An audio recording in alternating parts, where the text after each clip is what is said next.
নমস্কার বন্ধুরা, স্মৃতিরেখাস ক্রিয়েশনে আপনাদের সবাইকে স্বাগত জানাই। আজ আমি আপনাদের সাথে নিরামিষ থোড়ের একটা রেসিপি শেয়ার করব। থোড় কাটতে একটু সময় লাগে, রান্না করতে কিন্তু খুব বেশি সময় লাগে না, আর খুব বেশি তেল মশলারও প্রয়োজন হয় না। থোড় খুব অল্প মশলা দিয়ে রান্না করা যায়, খেতেও কিন্তু খুব ভালো লাগে। আমি আজ এই নিরামিষ থোড় বাড়িতে কিভাবে বানিয়েছি সেটাই আপনাদের সাথে শেয়ার করতে এসেছি। আসুন তাহলে দেখে নেওয়া যাক আমার আজকের এই রেসিপি। একটা থোড় আমি দেখুন এইভাবে ছোট ছোট করে কেটে নিয়েছি, গায়ের আঁশটা ছাড়িয়ে তারপরে এরকম আলু ভাজার মতো করে কেটে নিয়েছি। থোড় পরিষ্কার করে নেওয়া হয়ে গেছে। এবার এই থোড়ের মধ্যে আমি দিয়ে দেব পরিমাণ মতো লবণ, আর দিয়ে দিচ্ছি হলুদ পরিমাণ মতো। এবার এই লবণ হলুদ থোড়ের গায়ে ভালো করে মাখিয়ে নেব।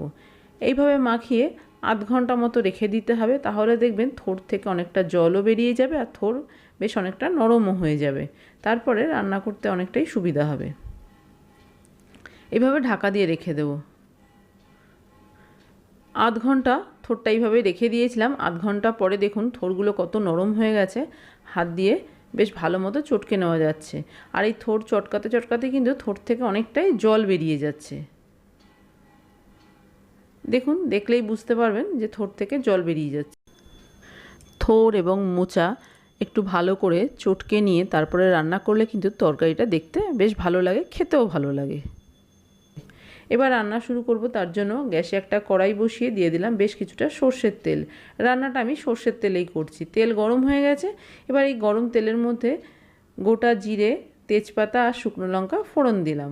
ফোড়নটা কিছুক্ষণ একটু নেড়েচেড়ে ভেজে নিয়েছি।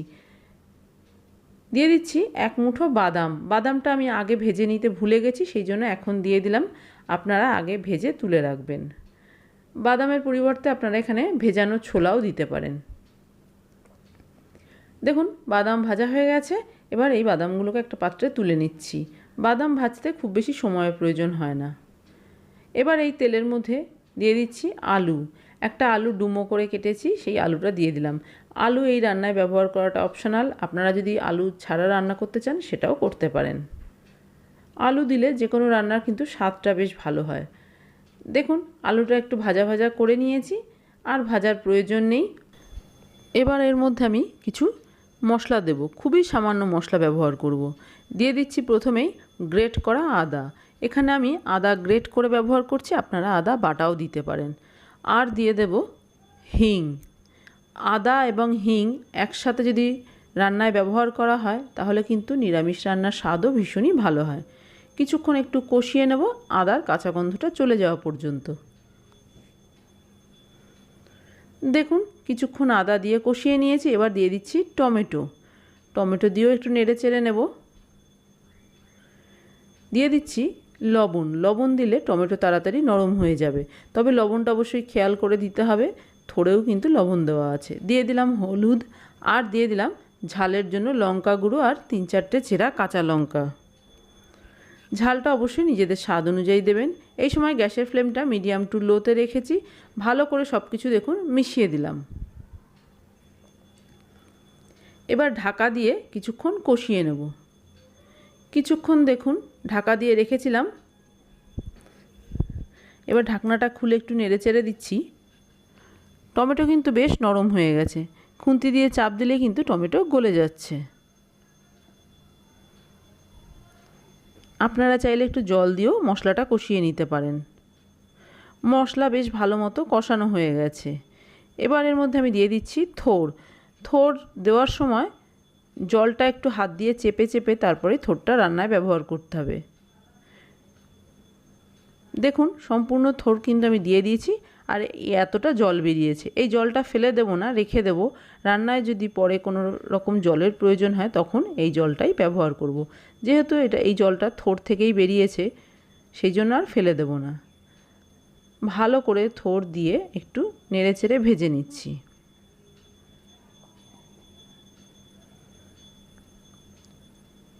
থোড় কিন্তু ভাতের সাথে খেতে খুব ভালো লাগে, আর থোড় খাওয়াও আমাদের স্বাস্থ্যের জন্য খুবই উপকারী।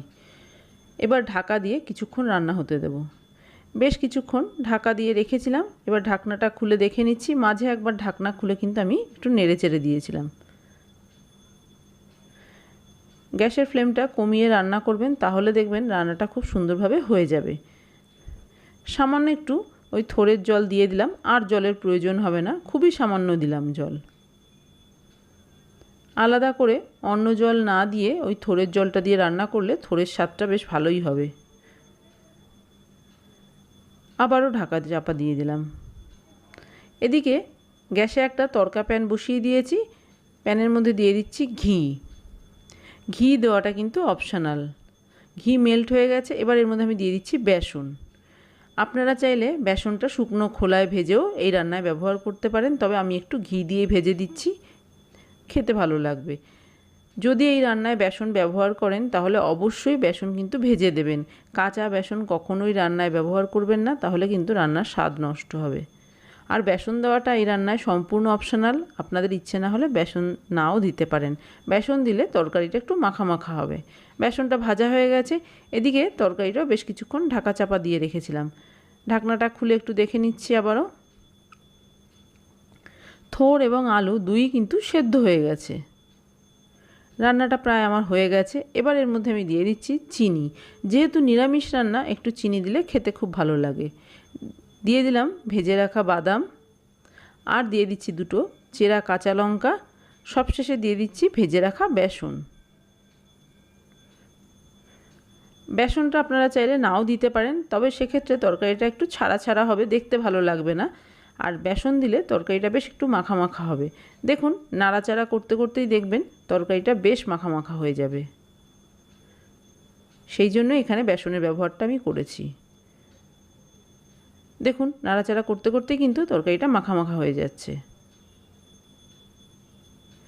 লবণ মিষ্টি সব চেক করে দেখে নিয়েছি, একদম ঠিকঠাক আছে, কিছুই আর দিতে হবে না। সব কিছু দেখুন খুব ভালো করে নেড়েচেড়ে মেশানো হয়ে গেছে, থোড়টাও বেশ মাখা মাখা হয়ে গেছে। সবশেষে এর মধ্যে আমি দিয়ে দিচ্ছি একটু গরম মশলা গুঁড়ো। আপনারা চাইলে ফোড়নের সময়ও কিন্তু গরম মশলা ব্যবহার করতে পারেন। আবারও ভালো করে নেড়েচেড়ে দিচ্ছি। এই সময় আমি গ্যাসের ফ্লেমটা অফ করে দিয়েছি। গরম মশলা দিয়ে খুব ভালো করে থোড়ের সাথে মিশিয়ে দেব। এবার কড়াইটা কিছুক্ষণ ঢাকা দিয়ে এইভাবে রেখে দেব স্ট্যান্ডিং টাইমে। তারপরে আমি গরম গরম তরকারি ভাতের সাথে সার্ভ করে দেব। তৈরি হয়ে গেছে আমার আজকের নিরামিষ থোড়ের রেসিপি। ভীষণ সহজ, আর প্রায় খুব কম মশলা দিয়েই রান্নাটা করেছি। নামমাত্র মশলাতেই রান্নাটা হয়ে গেছে, তেলও খুব বেশি প্রয়োজন হয়নি। খেতে কিন্তু এই তরকারিটা ভাতের সাথে খুব ভালো লাগে। থোড় আমাদের স্বাস্থ্যের জন্য ভীষণই উপকারী। আমার আজকের এই নিরামিষ থোড়ের রেসিপি আপনাদের কেমন লাগলো বাড়িতে করে দেখবেন। ভালো লাগলে একটা লাইক, শেয়ার, কমেন্ট করবেন। আর আপনি যদি আমার চ্যানেলের নতুন বন্ধু হয়ে থাকেন তাহলে আপনার কাছে একটাই অনুরোধ, আমার চ্যানেলটা সাবস্ক্রাইব করে আমার পাশে থাকার। আপনারা সবাই খুব ভালো থাকবেন। আপনাদের সাথে আমার আবার দেখা হবে অন্য কোনো নতুন ভিডিওতে, নতুন কোনো রেসিপির সাথে।